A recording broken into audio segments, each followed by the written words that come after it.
Hi, everyone. Good evening, everybody. Hi, guys. Welcome to another edition of the Endurance School's interview shows, which we are now calling Detention. Welcome to detention. Welcome to Detention Hall. And we are super lucky that we have somebody who also behaved badly to end up in detention with us today. Jayson Williams, who is the founder of the Fxck Cancer Triathlon Team, is with us this afternoon. Jayson did his first triathlon in 2015 under some circumstances that we'll talk a little bit about later. But then has taken the Fxck Cancer Triathlon Team and literally run with it, turning it into a force for good, for fundraising, for making people healthier, for fulfilling people's dreams all through the sport. And so we are really lucky to have him here. And Jayson, welcome to the show. Hi, thank you guys so much for having me. It's such an honor. I mean, I love you guys so much. So when you guys called me, I was like, oh my God, okay. The feeling is very mutual, Jayson. We also love your organization, and I want to call out ahead of time to everyone who is in chat right now. We cannot write the name of it in chat. The moderator bots have been taking it away. So we're going to do what we can to get the links out to you so that we can give you some more information. But we are going to figure that out. You guys just remember, it's fxckcancer.org. You can't really. Oh, perfect. Thank you. Thank you. This is going to be great. We'll just say it a whole bunch of times. Fxckcancer.org. I'm going to see if it lets me do it. And we'll see what Twitch does. I think I got it through. They got it in the pre-stream notification. They were like, no, well, you can't say that. So Jayson, let's talk a little bit about some basic biographical information. Where were you born? I was born in Philadelphia while my mom and dad my dad was in medical school, and I like to refer to myself as the medical school mistake. You know, parents aren't really thinking about having kids while going through all that. And then when I was 2, we moved back to San Diego. Nice. And then grew up there? My whole life, yeah, until I went to college. But I love San Diego, and I'm back in San Diego. Won't live anywhere else. I love it too much here. I can see why. Yeah, you said you're 10 minutes from the start line of Oceanside 70.3. Exactly, and you know, it's right now my work. I'm 15 minutes away from the Super Frog start. So you know, and I'm 5 minutes away from where the very first triathlon was held at Fiesta Island. Ooh, so, very cool. You know, we're birthplace of triathlon in San Diego. You can't really go wrong, especially with sunny skies year round. So tell us a little bit about what you do for work. First of all, tell us your official title, which I love. Okay, so it's weird. I'm a cardiovascular engineer. So I assist and teach in the implantation of cardiac rhythm management devices like pacemakers and implantable defibrillators. So, you know, you see the little paddles, you go, poof, I help implant those inside of somebody. So when I first interviewed you a couple of years ago, and you told me that you were in sort of teaching and education, my picture was like, oh, like Jayson goes to a conference room with some doctors, and it's like, this is how you do this. Now go do this. I learned today that the actual classroom that you're teaching this to doctors is perhaps a little bit more like real and visceral. Oh yeah, we're physically in the. There's really a patient on the table. You know, we are making sure that the patient survives, and you know, it's like, yes, I do what you were talking about with the classroom, but that's 5% of my job. My real job is being in surgeries all day, every day, and then also making sure that the patients are set appropriately. Kind of like when you go get your car maintenance, I got to check it to make sure that it's working appropriately for your heart. And what are some of the different things that you can do to like tune a patient's heart? So that's a good question. So there is some patients have the ability or the inability to raise their heart rate when they're exercising, kind of like a triathlete, you know. So what the pacemaker does is I can make a change to make it so when the device sees that the patient is exercising based on how hard their heart is beating, I can set that so the patient's heart rate will go and peak when it needs to and decrease when it needs to. That is astonishing. How recent is that technology? Like how long has my company's been doing it for 12 years, but the ability to raise the heart rate's been doing it for years. There's different algorithms for it. Ours has a different algorithm than the other 4 companies. Some use breathing, which is they call minute ventilation. Mm-hmm. Mine's called closed loop stimulation. I'm not going to get into that. It would take hours to explain it. But yeah, so ours is just based off contractility of the heart. And so the device sees that the heart's beating harder, but the heart rate is not going up, and goes, and then raises it for them. Awesome. I think Molly's going to touch on this subject more broadly in a second here, but you've been working a lot harder recently. Yeah, so with COVID going on, a lot of people that normally would have never gone and seen a doctor are showing up getting tested for COVID and realizing, oh, well, you don't have COVID, but you do have heart disease. So we've been doing a lot more surgeries because of that. That's amazing. We just got a comment from chat to ask you where the name Bicycle Makeover came from. We have a screen name called Bicycle Makeover. Bicycle Makeover is Richie Caeza. He's the guy that made that beautiful bike that you see that I'm on. The pink one? The pink chrome, and the year before it was gold, or green. I love it. This year it's purple chrome. Oh, very cool. Very cool. And people will see it at Super Frogs. Super Frogs happens, and if not Super Frog, you'll see it at Ironman Santa Rosa in October. Awesome. Well, welcome. Thanks for being here. Yeah. Shout out to Richie Caeza. He makes bikes beautiful. That's amazing. Awesome. That's amazing. So one of the reasons why Chris and I started this whole channel was because of what we were talking about before with this period has been odd for everybody, has given people time to do things that they wouldn't necessarily have been able to do otherwise. Yeah. How has this period impacted you? How has your life been through all of this, aside from much busier with work?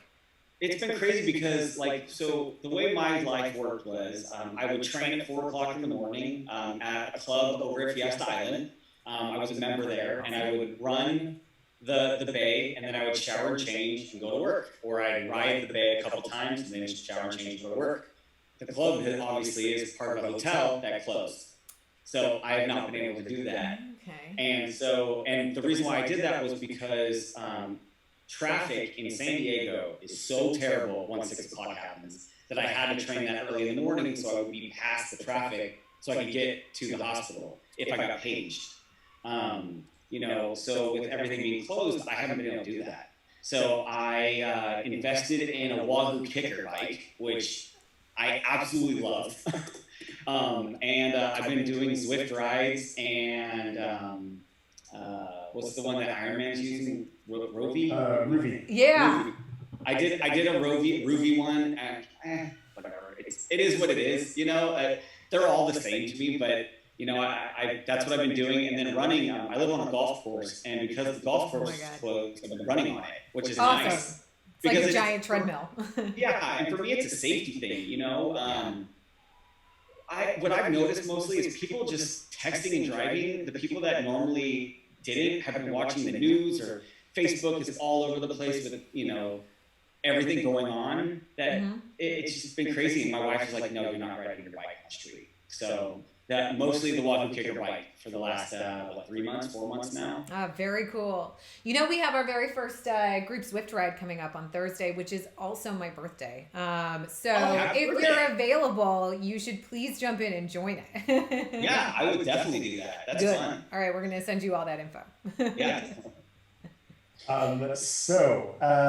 We still got a few more kind of warm-up questions here, but this is always a good one to ask. Is and I kind of already know your answer to this, but this is always good anyway.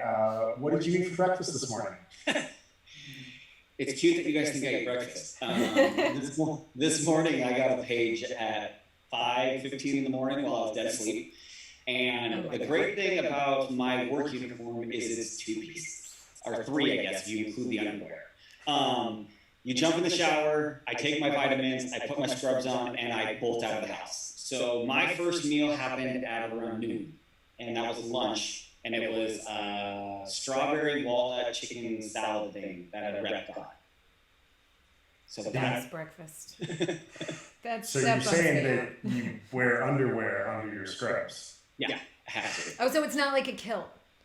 Yeah, the one thing is you gotta wear undergarments because they're very thin. Okay, I see what you mean. Noted. And I don't want to get a lawsuit for something inappropriate. I mean. So is that the same breakfast every day, the nothing and tear to work and eat breakfast at lunch, or is actually, that, a lot of people make fun of my breakfast until they've had it. My breakfast is either a plain bagel or wheat bread toast with peanut butter and a fried egg on top. And I'll eat that. People have made fun of me, but Ryan Schneider and John Carmel and all the guys that stayed with me the night before an Ironman, they're like, this is the best breakfast I've ever had. Sounds great. I know. Who is those people have apparently never had pad thai, which is which is right. Today. Come on. It's essentially what you just described. Yeah, exactly. What you need to do is take that up a notch and put some shrimp on it. I was thinking hot sauce. I put paprika and my hot sauce on it. Interesting. Yeah. I think that sounds great. Yeah. Why don't you tell us a little bit about how you got into the sport? How long have you been racing? What led you to triathlon? How did you end up here, Jayson? So, if you guys read Chris Bagg's article a couple years ago, that he was so nice to do how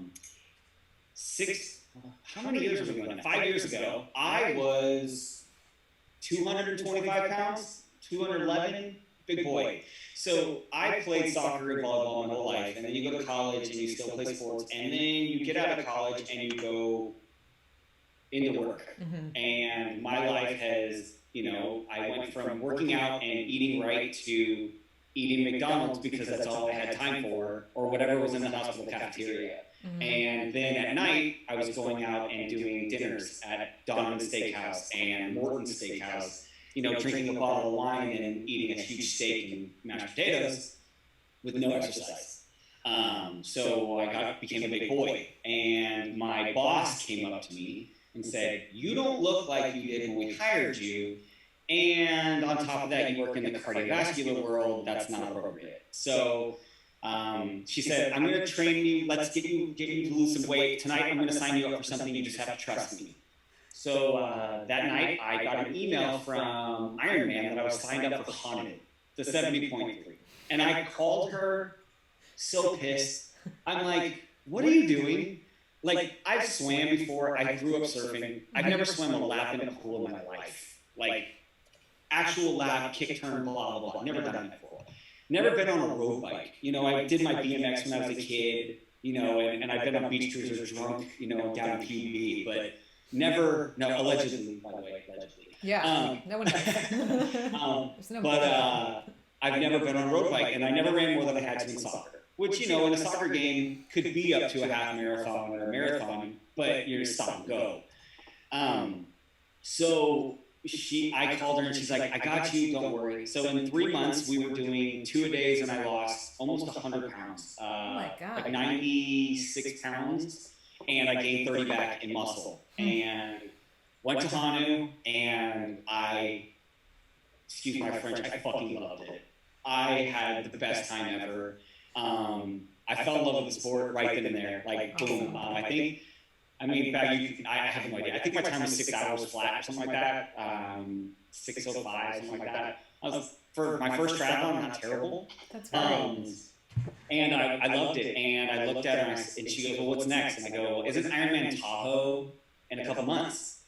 And she goes, "Yeah, I think it's in September or something like that." I said, "Yeah, that'd be awesome." And so I started training, and halfway through, she was diagnosed with a brain tumor. And damn it, sorry. She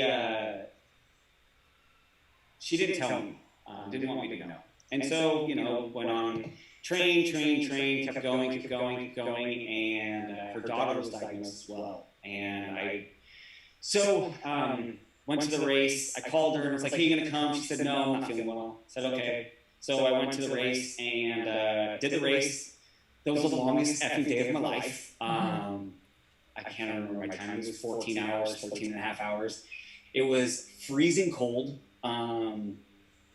Yeah, I mean, everyone knows Tahoe has like that, the curse.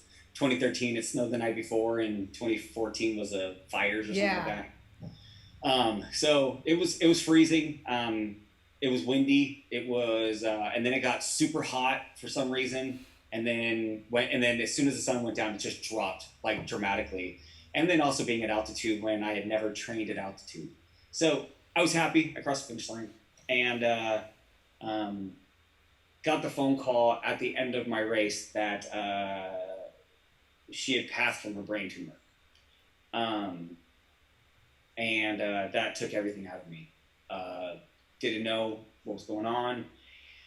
So I called Fxck Cancer when I got home, and because they're in Newport Beach. I was in Orange County at the time working, and I called them and I said, "Hey, I want to be a part of this. I'm gonna raise some money, do it by myself."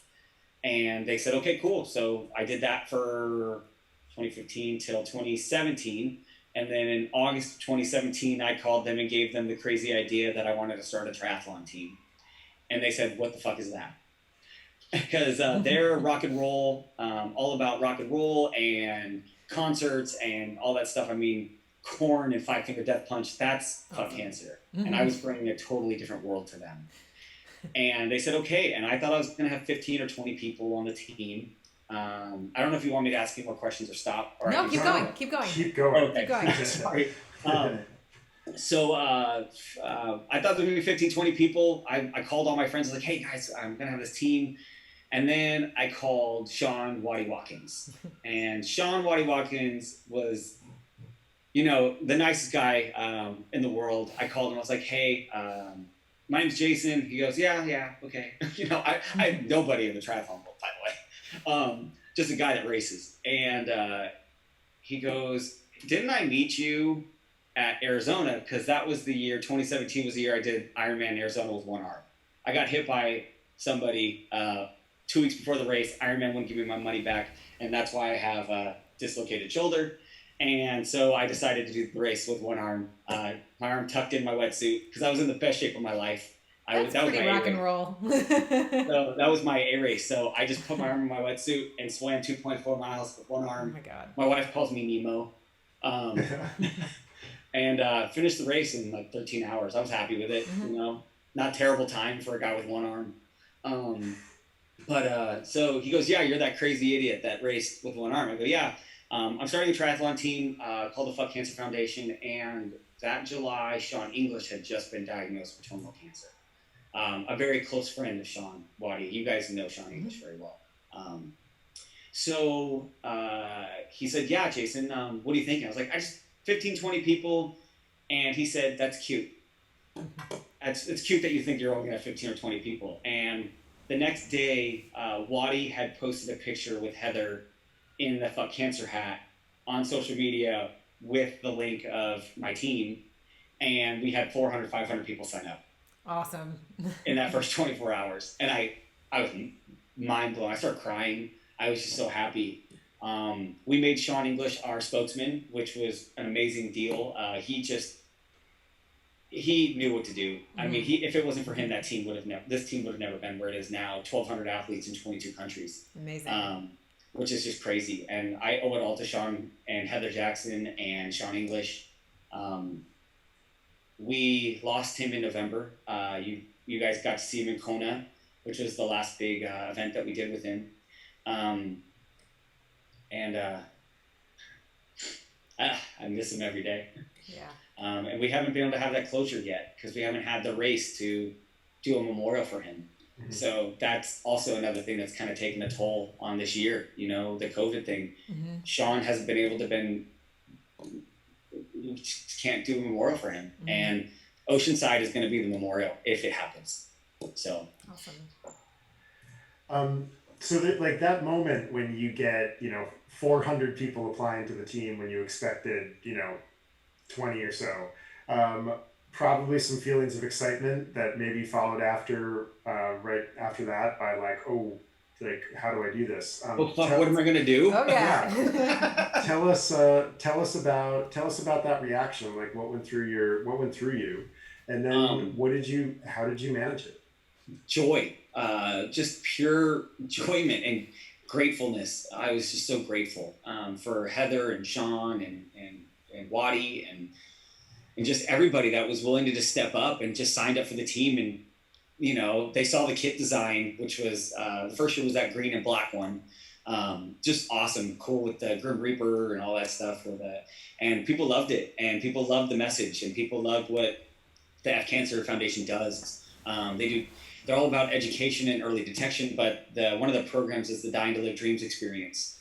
And they do experiences like they take somebody to a concert and they get to meet, you know, the artist and go up on stage and get signed stuff, and they get to go to basketball games and meet all the players and go in the locker room. And you know, it's like it's that wish that those kids or adults, we do adults too, never got. And then in 2018 we did a Dying Live Dreams experience in Kona, where we took Kathy Martinson Jorgensen to Kona and her husband, who she is fighting breast cancer. And she got a full VIP experience while she was there, and absolutely just had a blast. She got to meet pros and, you know, hang out at the Waddy tent all day and hang out at Uncle Billy's. And she got to VIP pass from Ironman, and it was just awesome. And then last year we took Bren Wilhite, who is a breast cancer fighter as well. And God, she could light up a room with her smile. It was just crazy. You know, we had so much fun. And then we were supposed to go this year in October, but I'm not allowed to announce who it is yet, because we were supposed to announce it in October, Oceanside, and we're going to announce it at October Oceanside for February Kona. Oh, cool. Yes. Did they know already? No. Oh my God, that's so exciting. I know. That's so exciting. What do you think it is about Kona that's so special? What's the thing that makes it amazing? God, I've never raced it yet. You know, I'm still going for my legacy spot because, you know, I'm not a Chris bag. I can't run fast and bike fast and swim fast. But, you know, it's the atmosphere. It's just crazy watching all these countries come together into one spot. Like I'm getting chills, like thinking about it. Like when you watch the, what's the parade that Eddie O and Sean did? I can't remember, the Nations one. Oh yeah. The Parade of Nations or whatever. Yeah. It's just crazy. Like 2,500 athletes from all the countries around the world just race. It's just amazing, and the atmosphere and the expos, all the different ones all over town, and the parties, and the midnight race finish is just, that's my favorite part, is the midnight finishers. You know, those guys that worked so hard to get there, and then, you know, they're out there for 16 and a half hours. You feel for them, you know, and it's just, I'm just so happy. It's just happy to be part of it, happy to be there. You know, thanks to the Fxck Cancer Foundation for approving what I want to do out there and seeing my vision.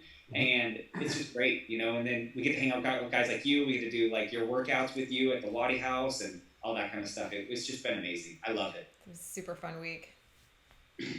You last year at Kona, you busted out the new kit, the new Fxck Cancer kit, which was very dear to my heart because it had a whole bunch of Star Wars iconography. We can't say that. A whole bunch of a certain wizard stuff. A certain space opera iconography that rhymes with. Let's see. This might be hard for you to talk about this. What about that particular story speaks to you in the Fxck Cancer context? So, with everything going on with the 9-movie saga, you know, quote unquote, and it has to do with that sticker that's behind your head. You know, the fantasy world of what if kind of stuff, you know. And with cancer, it's not a matter of when, it's a matter of if, it's a matter of when. You know, when are we going to figure this out? When are we going to find a cure? When? Because we know the if stuff. You know, if it happens. We don't want if anymore. We want when. We want, when are we going to find it? When are we going to do this? And that's what that saga is about. You know, it's finding the family and coming together, and, you know, two sides, you know, cancer being the dark side, and, you know, the foundation being the light side, you know, and giving the smile and helping the people find the light that have gone into the darkness from cancer. So you've been around the cancer space for 5 years now. What have you learned about it in that time? How has your view of this work changed? It doesn't give a shit who you are, what you believe in, who you pray to, you know, what country you're from, what your background is. It doesn't care. You could be an animal. You know, we've had athletes that lost their dog and cat recently.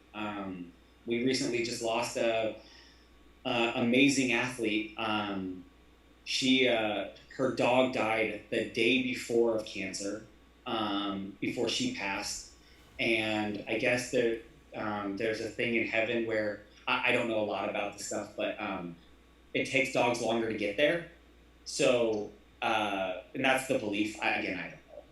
But it takes dogs longer to get there. So by the time she got there the next day, he was there to meet her, which was a beautiful story. And, you know, it's one of those things, like, it can happen to anybody. I mean, just because you're a triathlete, just because you're healthy, just because you think you have all this stuff. I mean, I don't tell a lot of people this, and I'm going to tell you guys, you know, it gets harder and harder and harder learning about the people that I care about have it. I even have athletes that have only told me, and they haven't even told their own families yet, because they just want me to know. And it's so hard to hold that for them, but I'm going to, and I care for them, and I care about every single one of my athletes and their family members. And it's just, what we have to do is make sure that you go in and get your yearly checkups, you guys. Make sure that you go see your doctor, get your blood work, get, you know, men and women, go get your checkups. Men, get your prostate exams. I know it sounds terrible, but it's a lot worse to find out that you have something that you could have found earlier. You know, women, make sure you get your pap smears, make sure you get your breast checkups, you know, everything. It's just, mammograms are just so important, because the sooner you find it, the better it is. And Sean English would say this right now. This was one of his quotes. Stage 1 and stage 2 are a story you tell your grandchildren. And stage 3 and stage 4, you know, let's make sure that doesn't happen. So let's stick with that, you know. And Sean's, you know, Sean was really big about the, you know, random acts of kindness, and making sure that we, you know, every day, just one random act of kindness, even if it's just reaching out to a friend and saying, hey, I'm thinking about you. That's a random act of kindness. You know, a lot of us have forgotten to do that because we're just so worried about ourselves right now. But reaching out to that friend, you know, just saying, hey, thinking about you, it means a lot. So, sorry, I went on a tangent. Please keep going on tangents. Yeah, You know, you're in the medical field, and so you know a lot about this stuff. And what have you learned from the disease itself? Like, what do you respect about it? It's a good question. You know, I've never really thought about that. I guess what I've learned, that it's always changing. You know, there's so many different types of cancer. And as a medical professional, you have to respect it, because if you don't, you're just going to forget about it. You know, and as an athlete, or as a patient, or as a child, you can't overlook things like cancer, because cancer, like I said earlier, it'll affect anybody. We have an athlete on the team who's a child who has cancer. His mom was just recently diagnosed. So it's one of those things, like, it doesn't matter who you are, and it's always changing. There's so many different types of cancer out there, so make sure that you're always getting your yearly checkups from your doctor. I know doctors are scary. Trust me, I hate going to the doctor. I hate getting my blood drawn. But it's one of those things, like, if I didn't go, you know, I'm a healthy triathlete, but I have high cholesterol. And the reason why I have high cholesterol is because it's my mom and my grandma both have it. So I have to take a medicine at the age of 38 that makes sure that I won't have a heart attack or a stroke. And that's one of the number one causes of these athletes that are falling in the water and having a heart attack or a stroke. It's because they think that they're healthy, and then they have something traumatic happens where their heart starts pumping really hard, and they've got a clot in there that they didn't know they had, and it shoves it somewhere that it shouldn't be, and the patient drowns. So just making sure, that your cancer or heart disease or anything, just making sure you're seeing your doctors. That's just so important. So I want to know a little bit more about the Fxck Cancer Team, because I know we've been lucky enough to meet several of your team members who are all amazing and passionate and just awesome people to be around, just generally. Yeah. However, we also know that team management can be difficult under all circumstances. Tell us a little bit about managing that team and what particular challenges they bring that are new to the Fxck Cancer Team. So you guys met Pete Parker in Kona. We did, yeah. If it wasn't for that guy, I mean, I'm so busy. I've got a daughter, I've got a wife. Shout out to my wife, because without her, I wouldn't be able to train or even have this team, because, her support means everything to me. So shout out to both of them.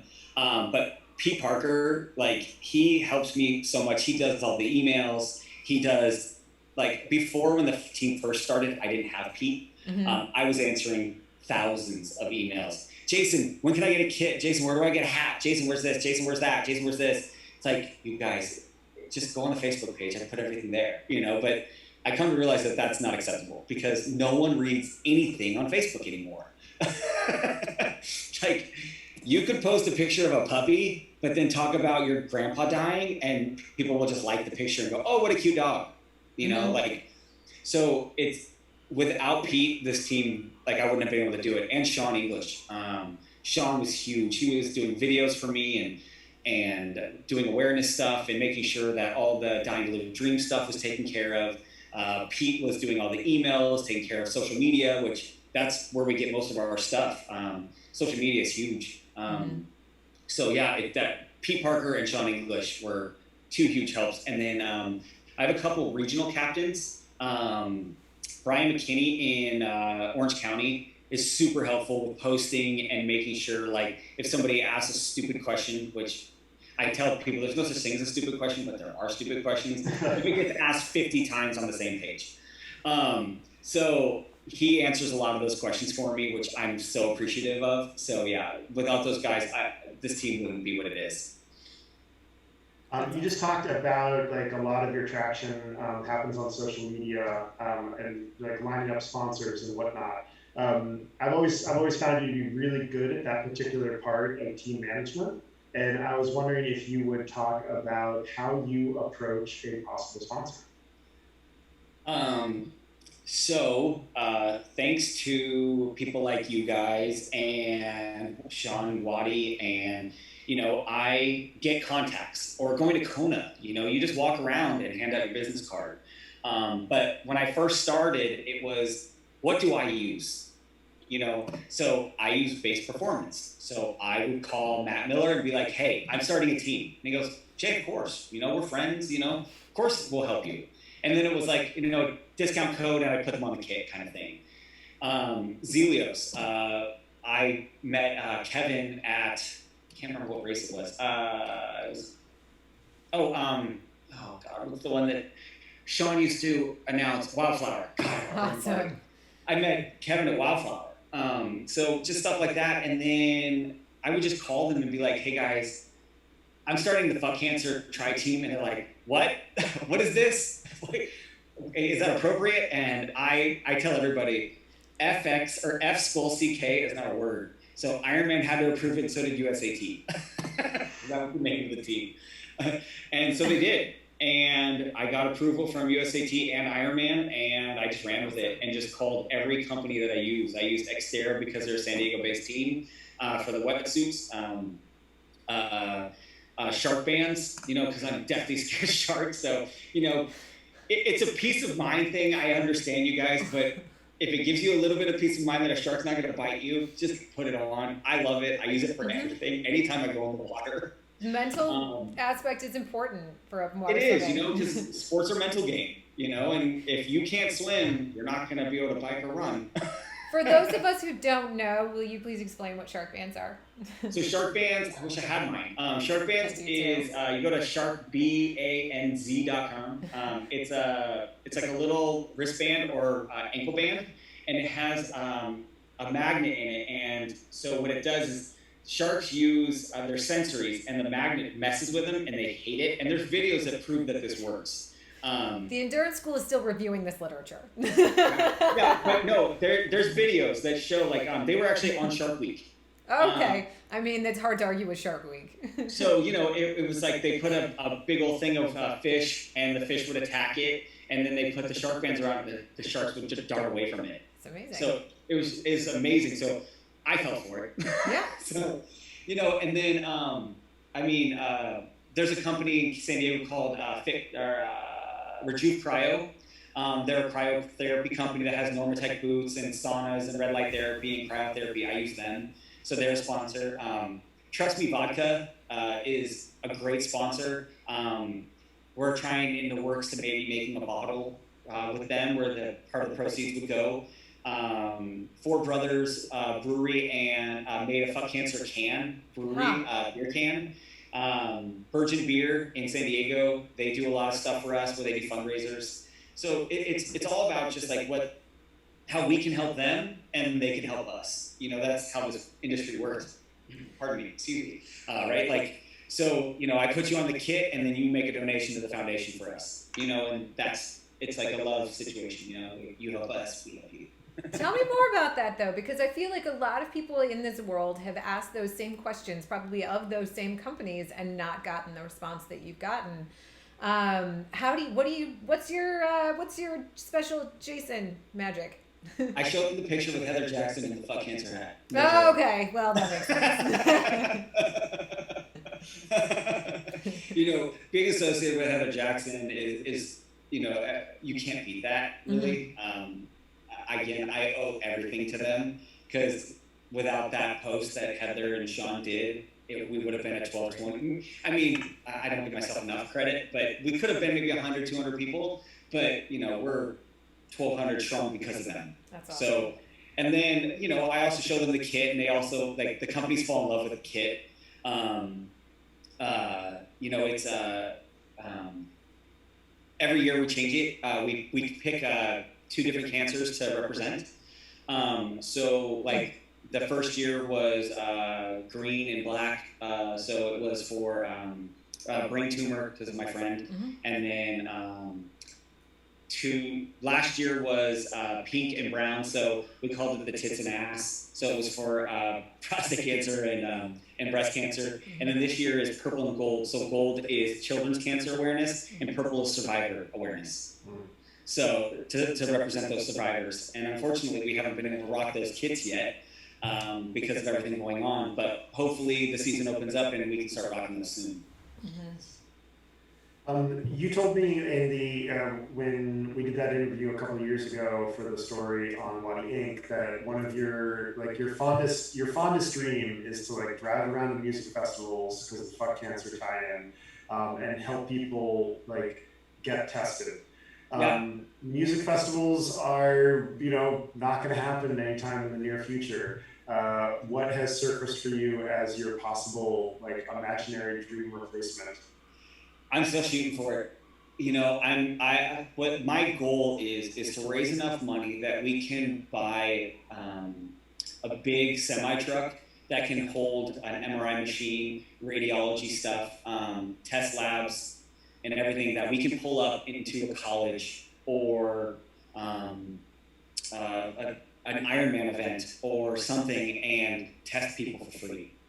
That's, you know, use local doctors, like go pick up some local doctors to donate some of their time and, you know, do MRIs, do pap smears and mammograms and prostate checks and blood work and anything we can do to help, because there's a lot of people out there that just, they're too scared to go or don't have the means to go. I mean, even though it's required to have insurance, a lot of people don't still. So, you know, especially with athletes that are spending all their money on the Ironman fee. So, you know, maybe we could help them out with some testing instead, you know. So that's still my ultimate goal, and it will be until it happens. So we've dropped a few of the links where people can support. Where are some of the other places that people can go, and how can they help support what you are doing? So the biggest thing is go to fxckcancer.org, or if you don't want to put in the word fuck, you can put in Fxck Cancer.org. Huh. And we have both. And what you do there is you can email us and let us know if you have a fundraising idea. A great thing to do is call your local brewery or restaurant and have a Fxck Cancer night. We'll send you some wristbands and some stuff and a banner. And you know what they'll do is they'll donate a portion of the proceeds that night. Or you can buy a hat, t-shirt, wristband like this one.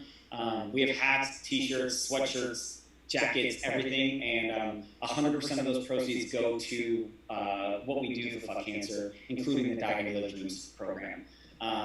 So fxckcancer.org, or you could go to at Fxck Cancer on Instagram, or Fxck Cancer on Facebook, Fxck space cancer, and it's the one with the skull logo, not the one with the ribbon who tried to copy us and we have to deal with on a yearly basis. So don't go to that one because they're not real and legit. We don't know where the money goes. Interesting. Huh. Are there any questions out there in chat for Jayson while we have him for a few more minutes? One question while we're waiting that for a minute. How often do you get confused for the NBA point guard? I'm sorry, say it again? How often do people confuse you for the great NBA point guard, Jayson Williams? People stop you all the time for an autograph, right? Based on what's going on in today's world, never. Yeah, I don't get it. Now, people write me on Instagram and Facebook and ask if I'm that one, but I'm like, didn't you see the picture? But no, I don't. You can't trust profile pictures anymore, man. Those are nobody is. Another one up here. We have a hello from Tanya, who is a badass athlete in her own right, and she says to say hi. And her husband Dan Kreitz is a proud first-year team member, and thanks for all you do. Tell them thank you, of course. Hey guys. And you're also getting shout-outs from Bicycle Makeover. So saying that most rewarding and fulfilling experience I've had in triathlon is sponsoring this team. Yeah, Richie's been amazing. He donates every year. He's helped so much, and he's wrapped a lot of the bikes that you see out there. It's a lot nicer than paint because it doesn't add as much weight, and you can change it whenever you want. You don't have to sand the bike down to repaint it. So that's why wrapping is the best way to go. You do not have to wonder if you've ever seen one of Jason's bikes before. You would remember if you did. It's not a subtle bicycle. Go to GTN. Go to GTN's YouTube page or their Instagram. My bike's been on there quite a few times. Nice. He says that he's not allowed to ask you any questions on live chats. Sounds like you guys have an agreement about this. Yeah, we have a secret love that we're not allowed to talk about. Well, it's the best kind. Well, I think that is it then for us tonight. We again want to thank you so much for joining us in Detention Hall. Thank you guys so much for having me. Really great to see you. It means the world, and you guys, I can't wait to see you once this is all over at the next race, and hopefully we can all get together soon. We're ready.